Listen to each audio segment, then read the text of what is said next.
Everyone knows what property is, and you don't want your property stolen, do you? But do you know what intellectual property is, particularly in reference to training materials? That's what we're going to cover in this little recording, the place of intellectual property when working with vendors on your training development projects. If you're involved in the outsourced development of materials and programs for your training department, there's something you need to know about intellectual property. It was Robert Frost, the poet, who wrote, "Good fences make good neighbors." And this is a principle that's not only true in our private neighborhoods, it's also true in corporate life. Everybody has to know what the boundaries are and who owns what if we're to maintain good relationships. And that's also very true when we are outsourcing training development.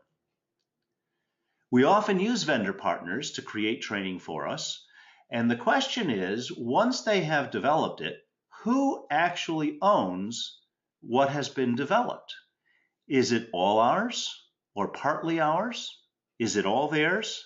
How does this intellectual property thing work? Well, there are two main buckets that we consider when it comes to intellectual property issues for training materials. Some of what you do, some of what you use as systems or as solutions is licensed. That is, that the vendor owns the IP, the intellectual property, and retains ownership. You are essentially renting it. You're not buying it. You've been given a limited license to use it for a certain amount of time or certain number of people. You may have no or limited reproduction or modification rights for licensed IP. On the other hand, you may work with some vendors to custom create programs for you, and these are made expressly for you. You will own all the materials. Everything that's created, you'll have all rights of usage, and you can reproduce and modify and deploy at will. These are two very different ways in which we deal with property.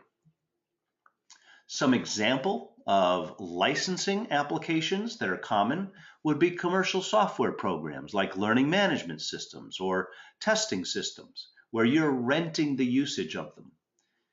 There may be images or medical animations or video that you have the license to reuse, but only for a certain amount of time or certain number of people. Off-the-shelf courseware typically is licensed so that you have many companies that provide certain set courses and you buy the rights to use them. Many soft skill programs or workshops that a vendor provides to a number of different clients, those are not given to you to change any way you wish. You have the chance to use them. When it comes to client ownership, however, software programs and applications may be custom made for you, and you then have the ability to own, deploy, change, and upgrade them as you wish.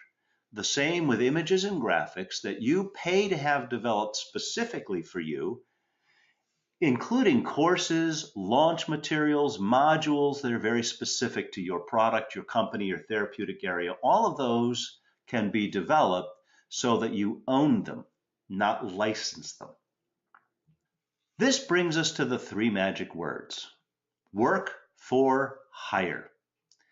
When you and your procurement people are working with a vendor and you are looking to have something custom created for you that you will own, those three words need to appear in the statement of work and in the agreement. This is a work for hire.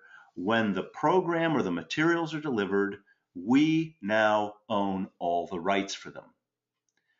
So be sure in negotiating any of your outsourcing work that if it is not a licensed application, that it's something you need to own, that the three words work for hire are agreed upon between you and your vendor partner.